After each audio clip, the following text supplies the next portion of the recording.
जय हिंद, जय भारत दोस्तों। तो हम लोग स्टार्ट करते हैं भाई सॉलिड स्टेट में लेक्चर 2, है ना। हेडिंग लिखिएगा यूनिट सेल। हेडिंग लिखवा यूनिट सेल।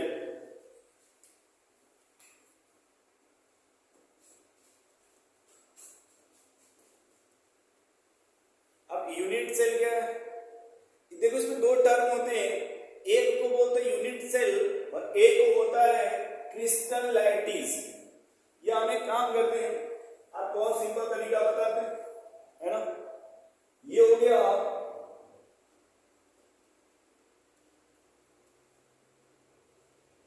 क्रिस्टल लैटिस,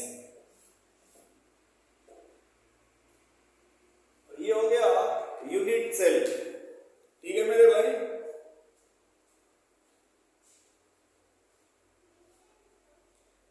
एक आपका हो गया क्रिस्टल लैटिस और दूसरे को क्या बोलते हैं भाई? Unit cell. अब देखो जो क्रिस्टल लैटिस है ना, ये इसको बोलते हैं 3 डायमेंशनल अरेंजमेंट। ये 3D अरेंजमेंट होता है। क्रिस्टल लैटिस है ये 3D अरेंजमेंट ऑफ सिस्टम। और जो यूनिट सेल होता है ना, ये इसको बोलते हैं smallest repeating unit. Smallest repeating unit, है ना भैया। अब देखो आपने क्यूब देखा होगा, है ना। जो क्यूब है ना आपका, देखो मेरे भाई ऐसे,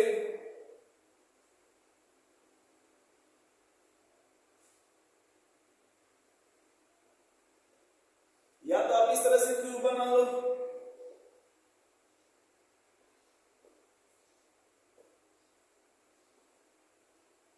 या फिर आप ऐसे क्यूब बना लीजिए, है ना। जिस तरह से आप अच्छे से बना सकते हैं। और एक और क्यूब हम देखो यहां बना रहे हैं।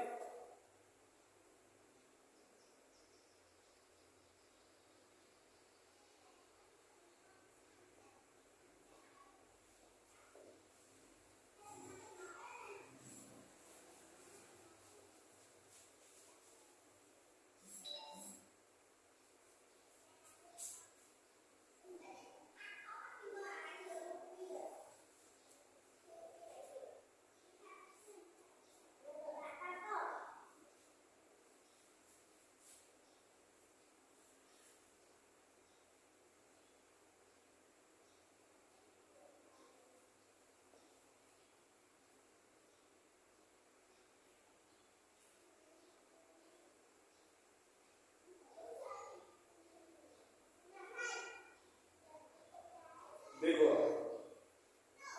है ना, थोड़ा बहुत डिफरेंस होगा भैया ना, उसका टेंशन आप मत लेना, क्योंकि एनसीईआरटी में आपको देखो ये 3D में आपको बना हुआ मिल जाएगा। अब एक तरह से देखो, थोड़ा सा डिफरेंस मैंने बनाया, उसके लिए गुस्सा भी मत होना आप लोग। ये दिख रहा है ऊपर से देखो 1 2 3 4, ऊपर से 4 दिख रहा है ना। अगर इधर से देखो बेस पे,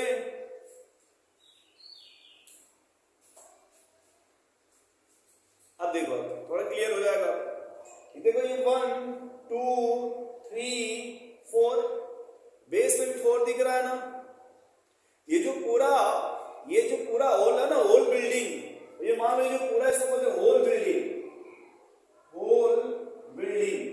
ये जो पूरी बिल्डिंग है, होल बिल्डिंग, इसको बोलेंगे क्रिस्टल लैटिस। और इसमें से आप एक कमरे को, इस बिल्डिंग से एक कमरे को बाहर निकाल लीजिए। जो एक कमरे को बाहर निकालेंगे तो इसी एक कमरे को बोलते हैं यूनिट सेल। इसी को क्या बोलते हैं दोस्त? Unit cell. जैसे आप मान लो मेरे भैया 10 बाय 10 के रूम में रहते हो, ठीक है। जैसे आपने फ्लैट देखे होंगे जो बड़े 10 टावर 20 टावर ऐसे रहते हैं, बहुत बड़े बड़े फ्लैट। तो उसमें एक फ्लैट जो होता है ना, एक फ्लैट, उसी तरह के बहुत से फ्लैट बने होते हैं ना उस पे, 1 बाय 1। तो जो एक फ्लैट है उसको बोलते हैं यूनिट सेल। और जो सबका कॉम्बिनेशन है, वो जो बहुत बड़ा बिल्डिंग आप देख रहे हो, उस बिल्डिंग को बोलते हैं हम लोग क्रिस्टल लैटिस। उस बिल्डिंग को बोलते हैं भैया क्रिस्टल लैटिस। और उसमें से हमने एक को बाहर निकाल लिया, उसी को बोलते हैं यूनिट सेल। Unit cell. और अब हम क्या करेंगे, जो यूनिट सेल है उसमें स्टडी करेंगे। अब हम लोग किसकी स्टडी करेंगे भाई, यूनिट सेल की। अब जो हमारा यूनिट सेल है वो क्यूब की तरह है ना, तो हेडिंग लिखना भैया study of cubic unit cell.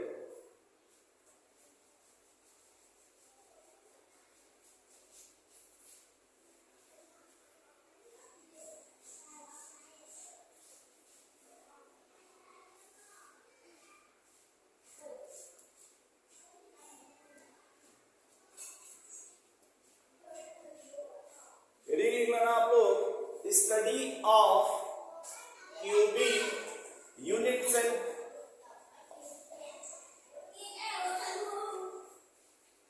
Study of cubic unit cell. अब ये जो क्यूबिक यूनिट सेल है ना, आप ऐसे बस मेरे भाई फील करना कि आप जिस क्लासरूम में या जिस कमरे में रहते होंगे, मान लेना कि वो 10 बाई 10 का है। जैसे ऐसे भी हम जिस एक कमरे में है, इसको मान लेते हैं कि कमरा हमारा जो है वो 10 बाई 10 का है।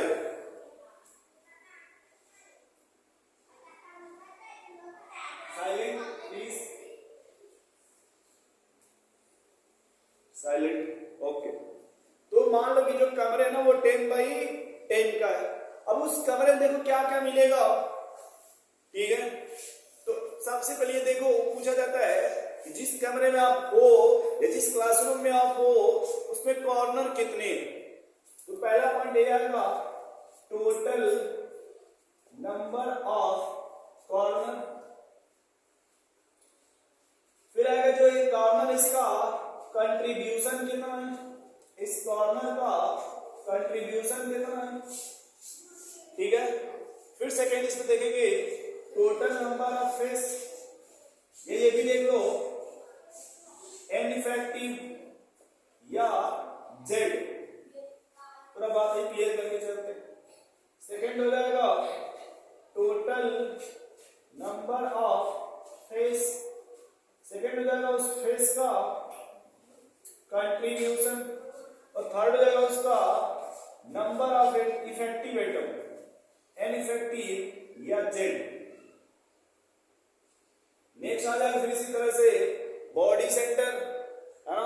एक लिख लो पहले टोटल नंबर ऑफ एज, फिर उस एज का कंट्रीब्यूशन, और फिर उसका नंबर ऑफ एटम या जेड कितना होगा उसमें, दिख रहा भैया ऐसे। चलो पहले इतना बना लेते हैं, फिर हम आपको बताते हैं बॉडी का क्या होता है ना। चलो अब चाहे यार रुक जाओ, ये हेडिंग तो लिखी होगी ना study of cubic unit cell. अब यही लिख लेते हैं D, total number of body center. यह बॉडी कितना होगा, फिर इस बॉडी का कंट्रीब्यूशन कितना है, और फिर इसमें एन इफेक्टिव यानी जेड कितना होगा, है ना। अब एक क्या करते हैं, प्यारा सा यहाँ पे क्यूब बना लेते हैं। एक प्यारा सा सुंदर सा ब्यूटीफुल एक आप क्यूब बना लो ऐसे, है ना। ऐसे ये क्यूब बन गया भैया। अब पहला पॉइंट आपसे क्या पूछा गया, टोटल नंबर ऑफ कॉर्नर। आप जिस फ्लैट में होंगे, जिस रूम में होंगे, देखिए ये ऊपर जो है ना, ये जहां ये कॉर्नर इधर हो गया। जैसे इसमें देखो, अगर इस बोर्ड को देखा जाए 2D में ये कॉर्नर होगा ना, इस बोर्ड को देखा जाए ये कॉर्नर होगा ना, बोलो भैया। जब 3D में आप देखोगे तो जो क्लासरूम या जो आपका रूम है इसमें, ये देखो इधर कॉर्नर हो जाएगा, ये देखो इधर कॉर्नर होगा, एक उस साइड कॉर्नर होगा, एक उधर कॉर्नर होगा, तो 4 ऊपर हो गए और 4 नीचे। तो देखो इसको बोलते हैं कॉर्नर, इसे क्या बोलेंगे? कॉर्नर। अब देखो ये कॉर्नर जितना हम सबको गोला करते हैं इस तरह से, है ना, ये कॉर्नर हो गए। इसमें इसको क्या बोलते हैं? कॉर्नर। अब काउंट कर लो कितने कॉर्नर है भाई? 1 2 3 4 5 6 7 8, यानी कॉर्नर कितने हो गए? 8। ये जो कॉर्नर है इसका जो कंट्रीब्यूशन होता है ना, अब सुनना मेरे भाई, मान लो कि आपको अगर 1 रुपया हमने दे दिया, 1 रुपीज, तो टोटल अगर हमने आपको दे दिया, अब हमने 1 रुपया दिया, लेकिन आप लोग 2 भाई हो या 2 बहन हो, अब एक को कितना मिलेगा? हाफ, 1/2। अगर हमने उसी को 3 लोगों में दे दिया, एक को कितना? 1/3। अब ये जो कॉर्नर है ये 8 लोगों में डिस्ट्रीब्यूट होता है, कॉर्नर 8 लोगों में डिस्ट्रीब्यूट होता है, इसलिए इसका जो कंट्रीब्यूशन होता है वो 1/8। कंट्रीब्यूशन कितना होता है? 1/8। अब जो इफेक्टिव नंबर, या इसको बोलते हैं जेड, तो देखो टोटल एटम कितना है? 8, कंट्रीब्यूशन कितना है? 1/8, यानी कितना आ जाएगा? 1। यानी अगर हम कॉर्नर पे देखा जाए तो हमें टोटल जो नंबर ऑफ एटम, यानी इफेक्टिव नंबर ऑफ एटम आएगा वो कितना आएगा कॉर्नर का? 1। अब आते हैं फेस पे। देखो ये जो है ना, ये वाला पोर्शन, इसी को फेस बोलते हैं। इसको क्या बोलते हैं? फेस। जैसे वहां इधर से ये फेस हो गया, इधर का देखोगे तो ये फेस हो गया, ये देखो ये फेस हो गया, एक देखो ये फेस हो गया, है ना, और एक फ्रंट पे होगा और एक बैक में होगा, है ना। जो नंबर ऑफ फेस होगा वो कितने हो जाएंगे? 6। फेस का मतलब है ये जो दीवार है ना, ये इसी को फेस बोलते हैं। इस अगर रूम में देखा जाए तो मान लो एक दीवार इधर से हो गई, एक दीवार सामने है, एक दीवार इस साइड होगा, एक दीवार इस साइड होगा, एक दीवार ऊपर होगा, एक दीवार बिलो होगा। इस रूम में अगर देखा जाए तो टोटल दीवार कितनी हो गई? 6। अब जो एक दीवार है वो कितने रूम में डिस्ट्रीब्यूट है? एक दीवार से अब 2 रूम को डिस्ट्रीब्यूट कर सकते हैं। जैसे अगर मान लो एक क्लासरूम है, अगर बीच में एक दीवार बना देंगे, एक ही क्लासरूम से 2 क्लासरूम हो जाएगा ना, तो यानी एक रूम में इसका कंट्रीब्यूशन 1/2 होता है, इसका कंट्रीब्यूशन 1/2। अब हम यहां जब निकालेंगे एन इफेक्टिव, ठीक है, एन इफेक्टिव, तो कहेंगे सर जी 6 × 1/2 यानी 3। अगर फेस की बात की जाए तो फेस में जो कंट्रीब्यूशन होगा वो 1/2, और जो total number of effective atom होगा वो 3। अब आ जाओ एज पे। देखो 2 कॉर्नर को जो ऐड करता पॉइंट, उस पॉइंट को एज बोलते हैं। जैसे 2D में देखो ये कॉर्नर और ये कॉर्नर, इसमें जो ये बैंड जो ऐड कर रहा है ना, ये वाला, इसी को एज बोलते हैं। ये देखो ये जो है ना, ये इसी को एज बोलते हैं। जैसे यहां देखो इसमें ये हो जाएगा एज, और ये जो हर तरफ की दीवार है ना, ये दीवार, इस दीवार को बोलेंगे फेस। एज देखो कितने हो गए? ये एज हो गया, ये एज,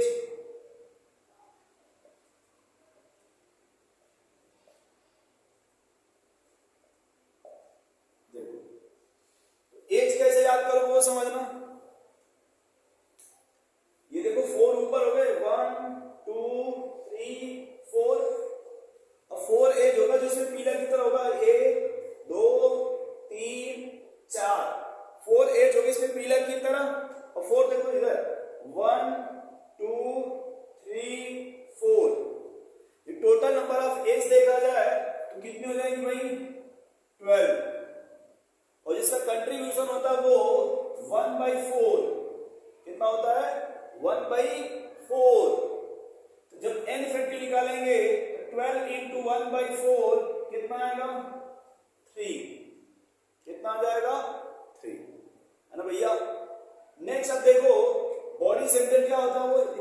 बीच में होता है, जो बॉडी सेंटर होता है वो एकदम बीच में होता है, बिटवीन द रूम।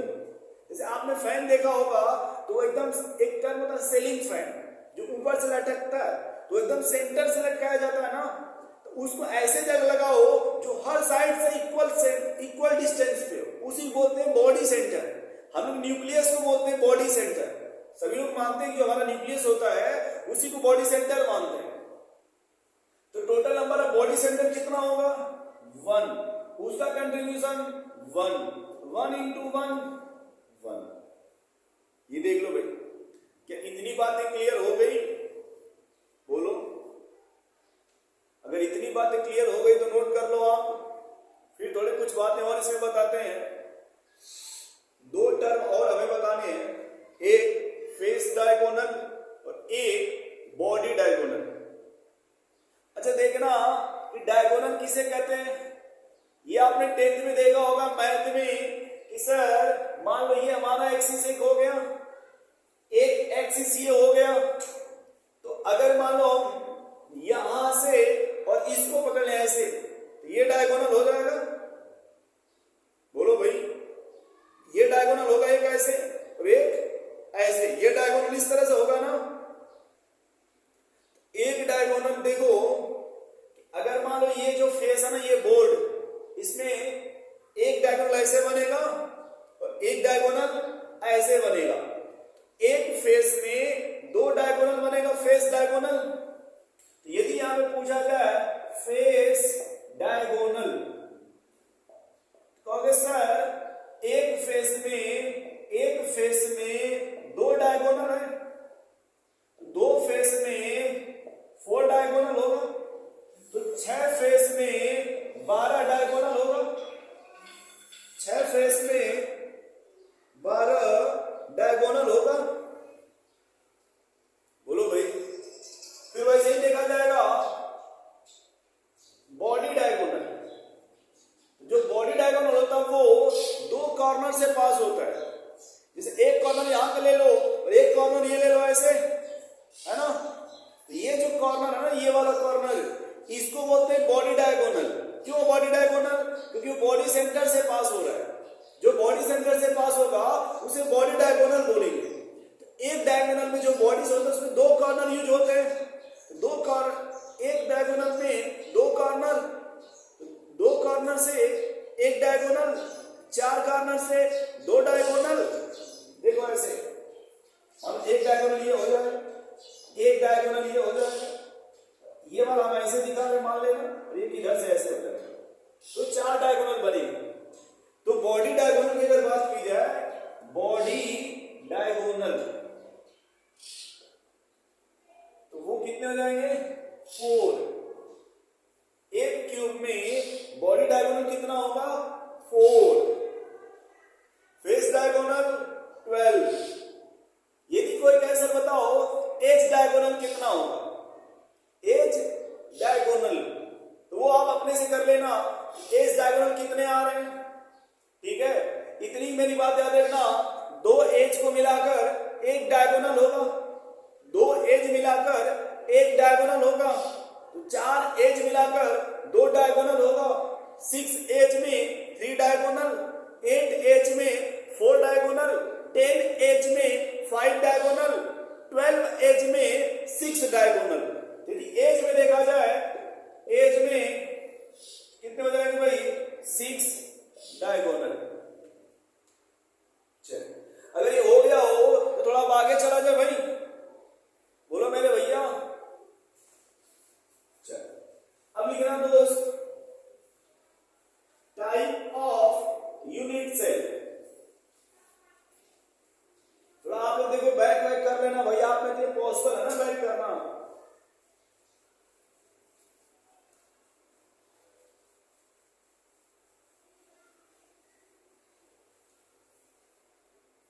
लिखना आप लोग, type of unit cell.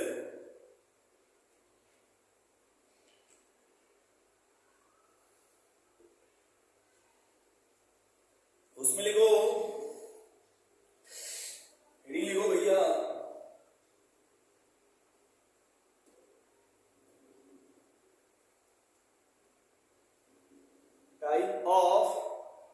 Cell.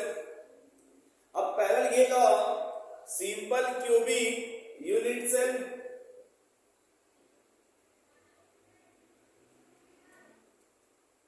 Simple cubic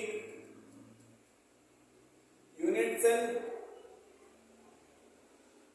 face cubic, देखो भाई, face center cubic unit cell.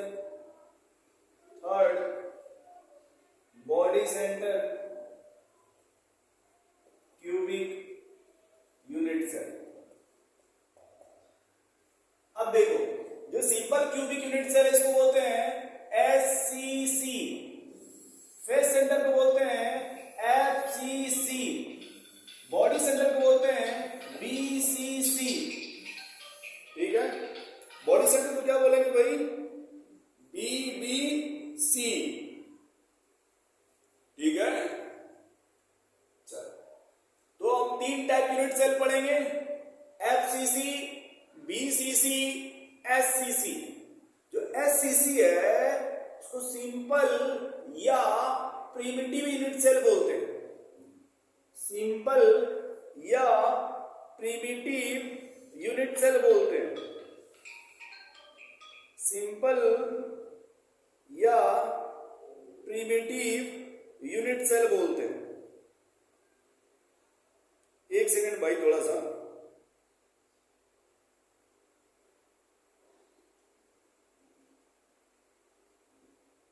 रुक जाओ भाई, थोड़ा सा, है ना।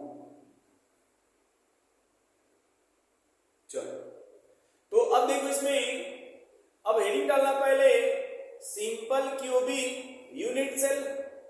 हेडिंग क्या लिखो भाई? Simple cubic unit cell. ठीक है,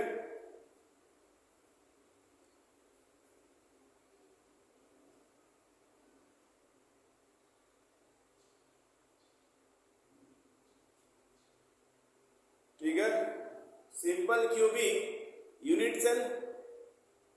चलो, तो अब इसमें देखो, पहला हम लोग हेडिंग क्या डालेंगे भाई?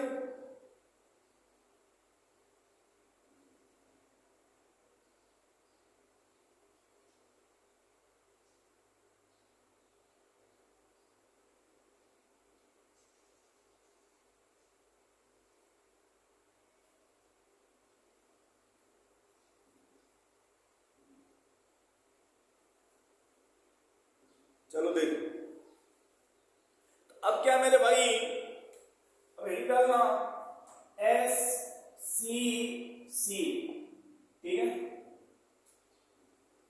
सिंपल क्यूबिक यूनिट सेल, है ना। अब यहां पे देखो, जो सिंपल क्यूबिक का क्या मीनिंग है? ठीक है, तो इसमें लिखना व्हेन, ये वे रखा लिखना constituent लिखना भाई, constituent particle are present at only corner। जो सिंपल है SCC है, उसमें जो कॉन्स्टिट्यूएंट पार्टिकल है वो कहां प्रेजेंट होगा भाई? Only corner. और जिस कॉर्नर पे प्रेजेंट होता ना, उस कॉर्नर को बोलते हैं लैटिस पॉइंट। उसे क्या बोलते हैं भाई? Lattice point. तो बताओ कॉर्नर कितने होते हैं? 8। बोलो भाई, कॉर्नर कितने होते हैं? 8। तो उसी को जब कहा जाएगा, या तो लैटिस पॉइंट बोलिए, या कह दीजिए टोटल नंबर ऑफ एटम, या तो लैटिस पॉइंट बोलिए, या सिर्फ बोलिए टोटल नंबर ऑफ एटम। तो कितना हो जाएगा? 8। अब आप जानते हो, अब हम लोग निकालेंगे, सिंपल है ना, SCC है ना, जो कॉर्नर है ना, कॉर्नर का कंट्रीब्यूशन कितना होता है भाई? तो वो होता है 1/8। कॉर्नर का कंट्रीब्यूशन 1/8। तो अब बताओ हमारे पास टोटल कॉर्नर कितने हैं?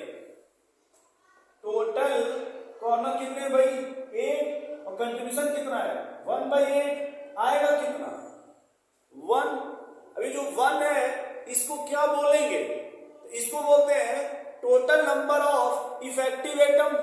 इसको बोलेंगे total number of effective atom. तो या तो इसको बोलते हैं एन इफेक्टिव या इसी बोलते हैं जेड। यानी एससीसी में जेड की वैल्यू कितनी आ गई? 1। या इफेक्टिव नंबर ऑफ एटम कितना आ गया? 1। जबकि टोटल नंबर ऑफ एटम या टोटल लैटिस पॉइंट कितना है? 8। देखो ये टोटल नंबर ऑफ एटम का मीनिंग हो गया कि एटम कहां कहां है, एटम कहां कहां है। और इफेक्टिव का मतलब हो गया उसका कंट्रीब्यूशन टोटल कितना है, इस रूम में उसका टोटल कंट्रीब्यूशन कितना है। तो क्या इतनी बात समझ गए? अब देखो जो एससीसी में हमने कहा कि जो हमारे कॉन्स्टिट्यूएंट पार्टिकल है वो कहां कहां मिलेंगे भैया? तो आप लोगों ने कहा सर वो कॉर्नर पे मिलेंगे। वो कहां मिलते हैं? कॉर्नर पे। अब मान लो हमारा एक कॉन्स्टिट्यूएंट पार्टिकल ये हो गया और दूसरा कॉन्स्टिट्यूएंट पार्टिकल ये हो गया। आप लोग जब बनाना उसको गोले प्रकार से बनाना है, ऐसे उसमें पेंसिल लगा के ऐसे राउंड करके बनाना, ठीक है। अब जब आप बनाओगे समझना ये जो कॉन्स्टिट्यूएंट पार्टिकल है अब हमको इसको कहां रखना है? कॉर्नर पे। जैसे मान लो एक कॉर्नर पे यहां रखेंगे और एक कॉर्नर यहां। अच्छा देखो हमने एक और चीज पढ़ा था पहले, पैरामीटर ऑफ यूनिट सेल। मतलब ये जो एज लेंथ है ना ये यहां से यहां तक इसको बोलते हैं एज लेंथ, ठीक है। ये हर एज को ए से रिप्रेजेंट किया जाता है और उसकी डिस्टेंस को मानते हैं ए। अब ये जो डिस्टेंस ए है हम इतने जगह में दो एटम को रखना है। एक इस कॉर्नर पे थोड़ा देखना थोड़ा अच्छे से। अच्छा हम एक काम करते हैं कि हम इसी को बाहर निकाल लेते हैं जिसे हम आपको और अच्छे से समझा पाएंगे। मान लो हमने इन 2 पॉइंट को सेलेक्ट कर लिया और ऐसे जोड़ दिया, ठीक है। अब हम देखो जब एटम को रखेंगे तो पहला एटम और ये होगा और दूसरा एटम ये हो जाएगा। ऐसे रखेंगे। जब हम इन कांस्टेंट पार्टिकल को यहां रखेंगे ऐसा रखेंगे कि एक दूसरे को टच करें, आपस में एक दूसरे को टच कर रहे हो। तो जब यहां बनाओगे आप कुछ ऐसा बनाओगे कि एक दूसरे को टच करेंगे। अब देखना आपने कभी सुना होगा कि अगर हम ये सर्कल मान लें इसमें तो सर्कल से ये जो डिस्टेंस इसको आर बोलते हैं, रेडियस, और यही बोलते हैं आर, रेडियस।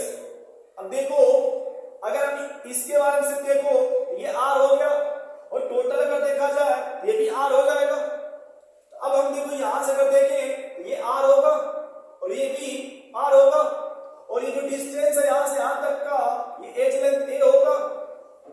बताओ भाई अगर एज लेंथ के रिस्पेक्ट में ए होगा और आर के रिस्पेक्ट में 2r हो जाएगा तो हम नेक्स्ट लिखेंगे रिलेशन बिटवीन, ऐसे लिखेंगे relation between edge length and are.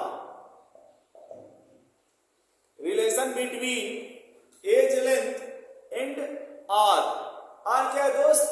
Radius. Are क्या है भैया? रेडियस। अब देखो ये जो ए होगा वो किसके बराबर है? 2r के। r बराबर क्या हो जाएगा? a/2। दो रेशियो मिलेगा, a बराबर 2r या फिर r बराबर a/2। नोट करो भैया इतना फटाफट तो। और जिसको नहीं आ रहा है वो हमें मेल करना या व्हाट्सएप करना, लेकिन गलत मत लिखना, ठीक है। फटाफट लिखो भैया, फटाफट लिखो तो आप लोग जल्दी से। अब हम लोग इसमें लिखेंगे पैकिंग फ्रैक्शन। क्या लिखेंगे भाई? नोट कर लो, अच्छा नोट कर लो कि ए बराबर क्या है? 2r, ठीक है। ए बराबर क्या है भाई? 2r।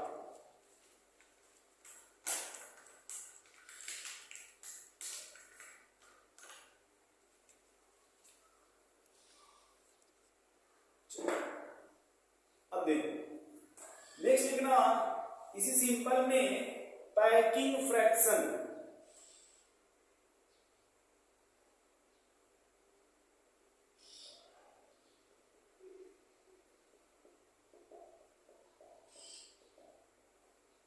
देखो पैकिंग का मतलब ये होता है, नहीं आप जैसे कोई सामान पैक करते हैं, और फ्रैक्शन का मतलब हो गया कि इस रूम में वो कितना भरा हुआ है। जैसे हम लोग निकालते हैं मोल फ्रैक्शन, कभी सुना होगा आप लोगों ने मेरे भैया, मोल फ्रैक्शन क्या होता है? जिसका मोल चाहिए उसका अपान टोटल मोल। तो हमें जो पैकिंग फ्रैक्शन निकाल रहे हैं वो क्यूब में निकाल रहे हैं ना, तो उस क्यूब में है कौन? एटम। तो एक सेकंड के लिए मान लो अगर मोल फ्रैक्शन की बात करें तो एटम का मोल अपान टोटल मोल। तो अगर अब पैकिंग फ्रैक्शन है तो एटम का पैकिंग अपान रूम का पैकिंग, यानी एटम का वॉल्यूम अपान टोटल रूम का वॉल्यूम। बोलो भाई, लिखना fraction of volume occupied in unit, लिखना फ्रैक्शन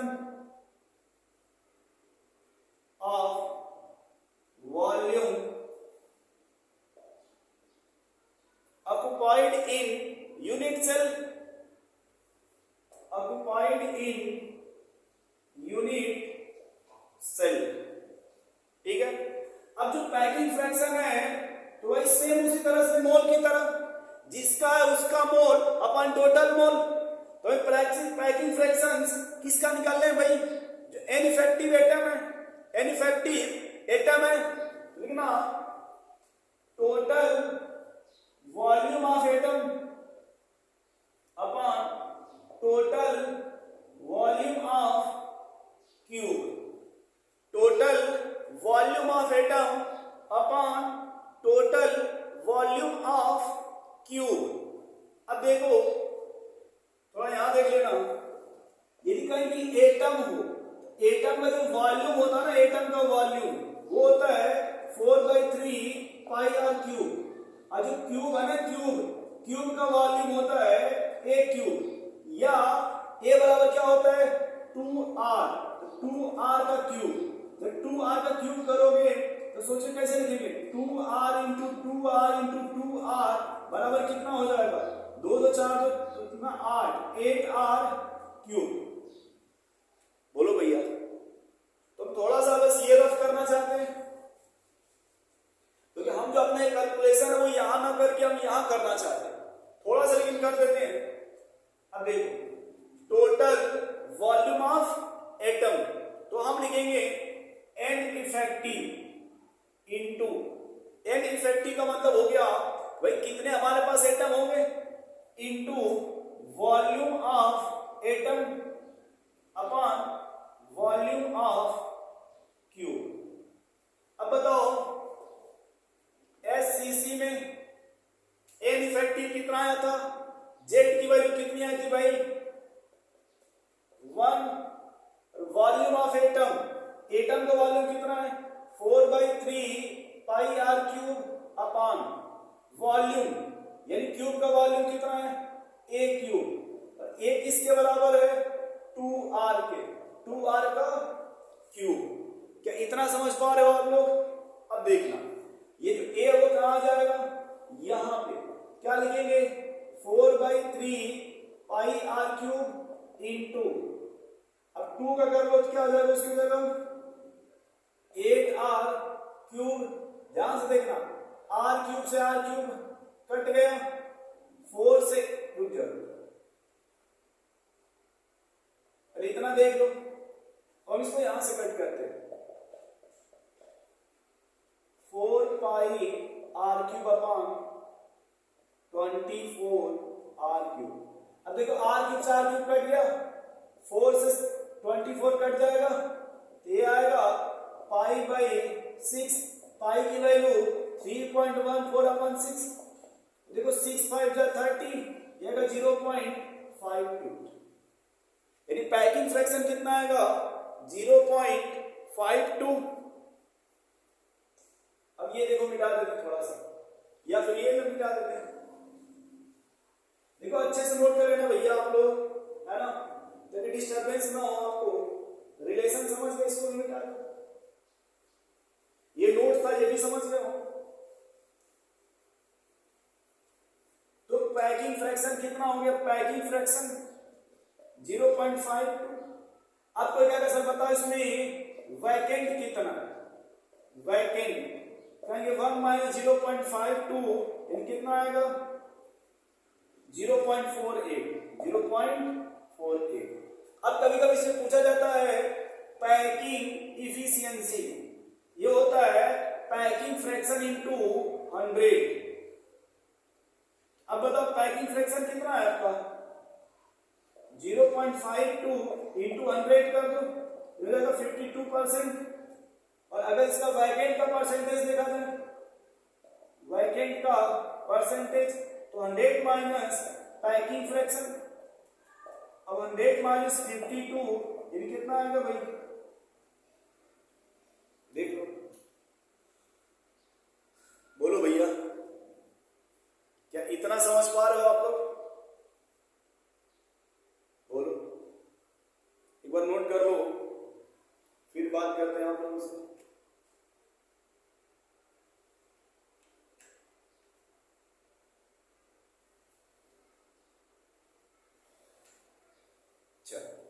अब हम देखो अपने लेक्चर पे आपको रिवाइज करा देते हैं, क्या हमने पढ़ाया है आज आपको, है ना?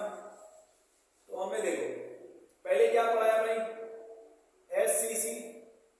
तो इसमें टोटल नंबर ऑफ एटम कितना बोलो? अब 8 हो गया। कंट्रीब्यूशन तो जानते हो ना, अब सीधे आ जाओ, total number of effective atom हो जाएगा 8 इंटू 1/8 इन कितना आ गया दोस्त? 1। इसी को आप कहते हैं सर जेड की वैल्यू बताओ, तो जेड बराबर कितना आ गया? 1। उसके बाद क्या निकाला हमने दूसरा इसमें रिलेशन, किसके बीच में? एज लेंथ और रेडियस। ए बराबर कितना आ गया? 2r, क्योंकि बोलो भाई। फिर थर्ड आपने क्या निकाला? Packing fraction. ये क्या होता है भाई? Volume of atom upon volume of cube. बोलो, हो जाएगा 1 into 4/3 pi r cube upon a cube.